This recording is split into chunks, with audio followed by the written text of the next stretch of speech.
Menurut data, dari tahun 2018 sampai dengan 2023, kerugian negara diperkirakan mencapai 968,5 triliun atau hampir 1 kuadriliun. Ini adalah rekor dalam kasus korupsi di Indonesia, rekor yang tidak baik, rekor negatif. Tetapi saya ingin menggunakan kasus Pertamina untuk sekali lagi berbicara tentang perlunya memberantas korupsi di Indonesia sampai ke akarnya dengan tuntas. Untuk itu diperlukan 6 langkah atau 6 aspek yang harus kita urus.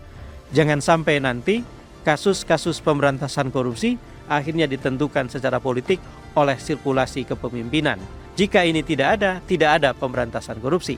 Kalaupun ada, yang ada adalah pemberantasan tebang pilih, yaitu dengan memberantas lawan-lawan politiknya dengan alasan politik yang sangat pekat, sambil sebaliknya menyelamatkan kroni atau kelompok-kelompok di sekitarnya.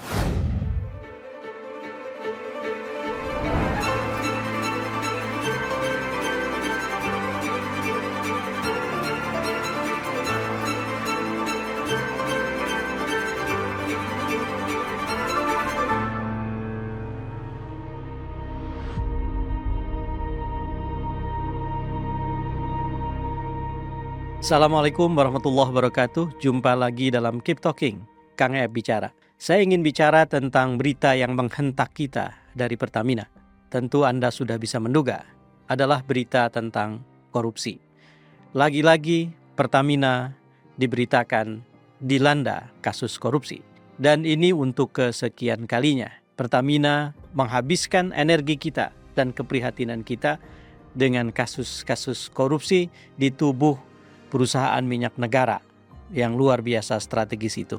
Saudara, kali ini yang menjadi masalah adalah korupsi dalam tata kelola minyak mentah dan produksi kilang Pertamina Subholding, terutama PT Pertamina Patraniaga. Lalu kemudian diberitakan bahwa di tahun 2023 saja kerugian negara mencapai 193,7 triliun. Yang lebih menghentak lagi adalah ketika kasus ini lalu kemudian ditelusuri hingga tahun 2018. Menurut data, dari tahun 2018 sampai dengan 2023, kerugian negara diperkirakan mencapai 968,5 triliun atau hampir 1 kuadriliun. Ini adalah rekor dalam kasus korupsi di Indonesia. Dan tentu saja rekor dalam pengertian yang tidak enak untuk kita dengar. Rekor yang tidak baik, rekor negatif. Saudara, dalam perjalanannya Pertamina pernah mengalami beberapa kasus korupsi. Mari kita sebut beberapa di antaranya. Pada tahun 2018 sampai 2023 ada kasus digitalisasi SPBU. Lalu kemudian tahun 2009 investasi di blok Basker Mantagami atau BMG Australia itu juga diberitakan ada kasus korupsi. Lalu kemudian 2013-2015 pengelolaan dana pensiun di tubuh Pertamina. Dan 2014 ada kasus korupsi dalam perdagangan minyak mentah dan produk kilang di PES Pertamina. Lalu kemudian pengadaan LNG tahun 2011-2014. Itulah beberapa daftar kasus korupsi yang pernah melanda Pertamina. Tentu saja kita menyebutkannya tidak dengan bangga, tetapi dengan prihatin dan cemas. Saudara, kasus korupsi Pertamina yang sekarang menjadi ramai diberitakan ini menjadi amat sangat penting untuk kita bicarakan. Yang pertama menyangkut skalanya. Ini adalah sekali lagi kasus korupsi terbesar. Dan kalau kita lihat daftar dari kasus-kasus korupsi besar yang pernah menjadi berita dan menarik perhatian kita adalah kasus Pertamina yang sekarang ini. Sekali lagi saya sebutkan dengan perkiraan kerugian negara 968,5 triliun. Lalu kemudian ada korupsi PT Timah Tbk yang beberapa bulan terakhir sampai dengan sekarang itu masih terus menjadi perbincangan publik dengan kerugian negara diperkirakan 300 triliun. Dan kasus Bank Indonesia yang sekarang juga sedang bergulir dan menjadi salah satu kasus pemberantasan korupsi yang menarik perhatian publik dengan kerugian negara ditaksir 138 triliun. Saya ingin bicara tentang itu, terutama dalam beberapa aspek yang berkaitan dengannya. Yang pertama adalah Pertamina bagaimanapun memproduksi dan memberikan layanan yang amat sangat strategis dan menyangkut hajat hidup orang banyak. Terbayang oleh kita ketika kemudian kasus Pertamina merebak maka kepercayaan publik terhadap Pertamina tentu saja akan rontok, turun, hancur. Terlebih-lebih dalam kasus korupsi kali ini dikaitkan dengan salah satu produk Pertamina yang setiap hari dikonsumsi oleh banyak sekali masyarakat, yaitu Pertamax. Pertamax menurut pemberitaan yang kita baca ternyata adalah oplosan. Itulah bahasa sehari-hari. Atau Pertalite yang ditambahi dengan zat tertentu lalu kemudian akhirnya diperlakukan dan dijual sebagai Pertamax.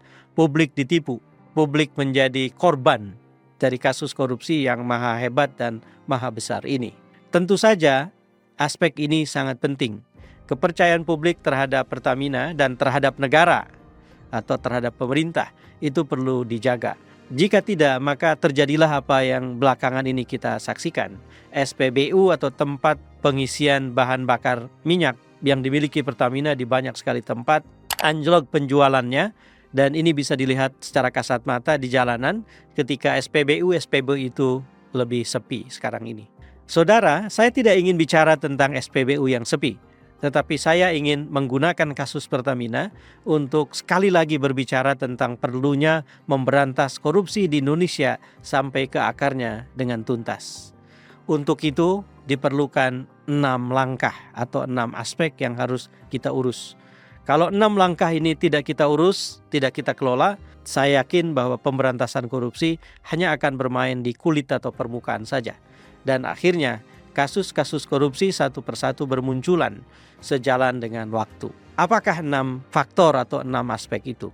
Yang pertama, untuk memberantas korupsi, kita memerlukan manusia, para pemberantas korupsi. Manusia ini adalah orang-orang, pelaku-pelaku utama, terutama yang memegang jabatan-jabatan publik, yang sekarang ini memegang amanat atau mandat dari publik untuk bekerja pada berbagai bidang, sampai di level yang tertinggi dan terutama di level yang tertinggi yaitu presiden. Mereka, orang-orang ini, diperlukan oleh kita dalam kualifikasinya yang tentu saja khusus atau spesifik, yaitu berani dan otentik. Berani dalam kaitan ini adalah ia ada di depan dan memang dengan tegas dan penuh kegagahan melakukan kerja kepemimpinan pemberantasan korupsi. Tetapi mereka atau ia harus otentik.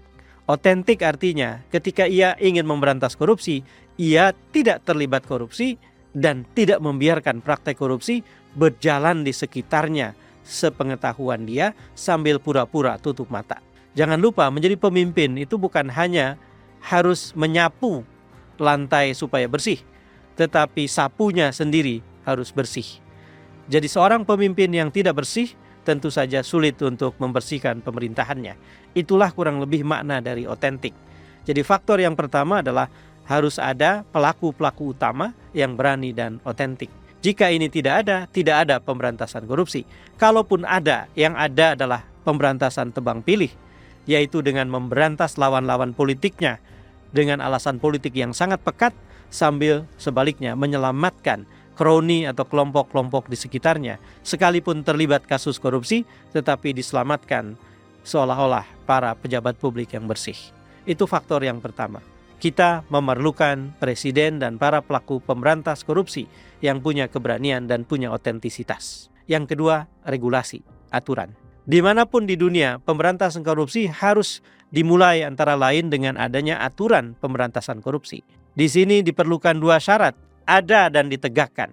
Jika hanya sekedar ada dan tidak ditegakkan, percuma kita punya regulasi.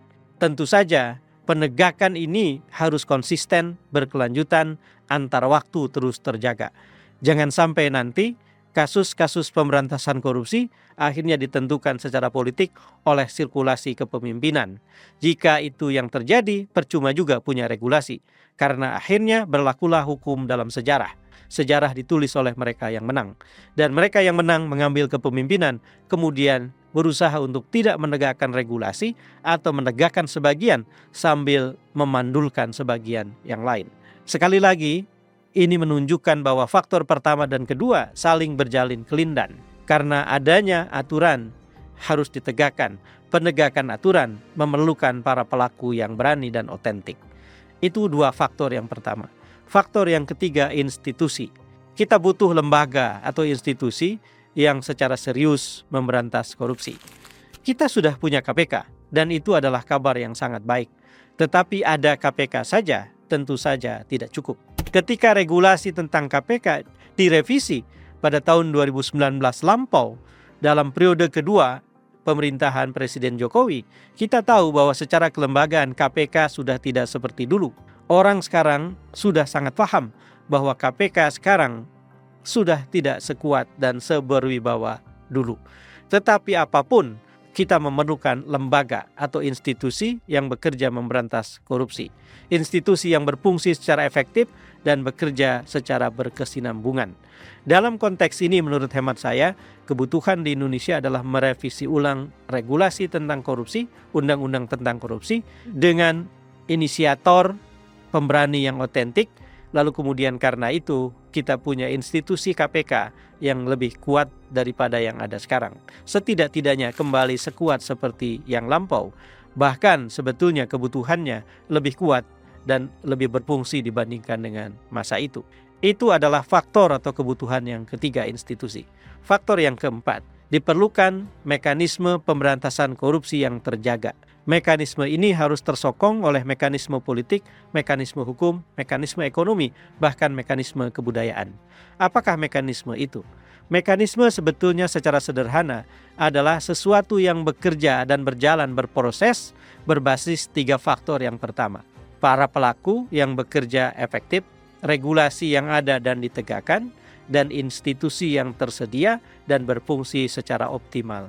Ketika pelaku dan regulasi dan institusi bekerja terus-menerus dalam satu proses, kita sebut kita punya mekanisme pemberantasan korupsi. Ini harus dijaga. Siapapun presidennya, dalam setiap pergantian presiden, maka ini harus dijaga.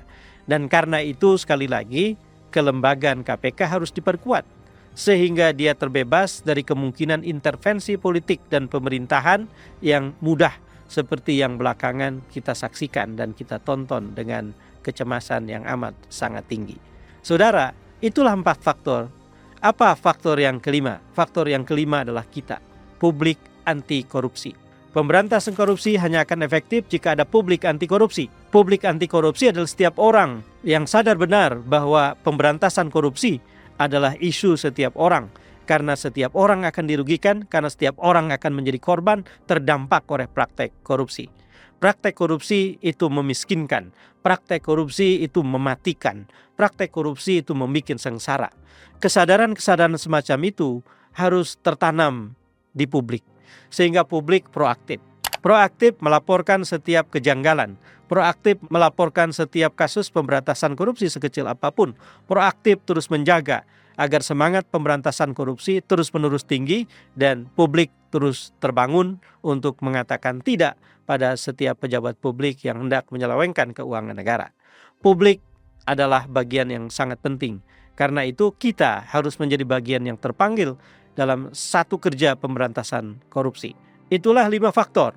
Pelaku utama, regulasi, institusi, mekanisme pemberantasan yang berjalan, dan di backup, disokong oleh publik yang terus terjaga yang anti korupsi. Apakah faktor yang keenam? Faktor yang keenam kita sebut sebagai sistem pemberantasan korupsi. Apakah sistem pemberantasan korupsi? Sistem pemberantasan korupsi adalah ketika pelaku utama dan regulasi ditambah dengan institusi menciptakan mekanisme kerja pemberantasan korupsi disokong oleh publik bekerja terus-menerus antar waktu, akhirnya membatin dalam satu proses kerja kita dalam bermasyarakat, dalam berpemerintahan, dalam bernegara. Ketika itu terjadi, maka kita punya sistem pemberantasan korupsi. Itulah 6 faktor atau 6 kebutuhan yang harus kita penuhi. Kalau kita tidak terjaga dan tidak sadar akan pentingnya 6 faktor ini, maka tentu saja kita hanya akan bekerja secara artifisial, seolah-olah memberantas korupsi, tetapi sebetulnya sedang menyingkirkan lawan politik, sedang menampilkan kasus-kasus tertentu sambil menutup kasus yang lain, dan akhirnya korupsi tetap menjadi bom waktu yang siap meledak kapanpun. Dan Indonesia akan terus sengsara dengan warga atau rakyatnya yang terdampak dan menjadi korban dari korupsi. Saya yakin kita, saudara sekalian, tidak bersedia menjadi publik atau warga seperti itu. Karena itu, dari 6 faktor itu, ada satu faktor yang sangat penting dan tidak menunggu orang lain. Kita, Mari menjadi warga anti korupsi. Mari menjadi warga yang sadar bahwa pemberantasan korupsi tidak boleh dihentikan, tidak boleh dibikin surut, tidak boleh dikendorkan, harus terus-menerus gaspol. Harus terus-menerus kita katakan bahwa pemberantasan korupsi adalah harga mati. Indonesia membutuhkan sistem pemberantasan korupsi yang terbangun oleh 5 faktor di atas sebelumnya yang tadi saya sebutkan, yang kemudian membuat Indonesia bisa menjadi negara demokratis yang menyejahterakan sekaligus menegakkan keadilan. Saudara, itulah yang ingin saya bicarakan. Mudah-mudahan saudara bersama saya. Mari membangun warga anti korupsi. Saya Saifullah Fatah. Wallahul muwaffiq ila aqwamit thoriq. Assalamualaikum warahmatullahi wabarakatuh.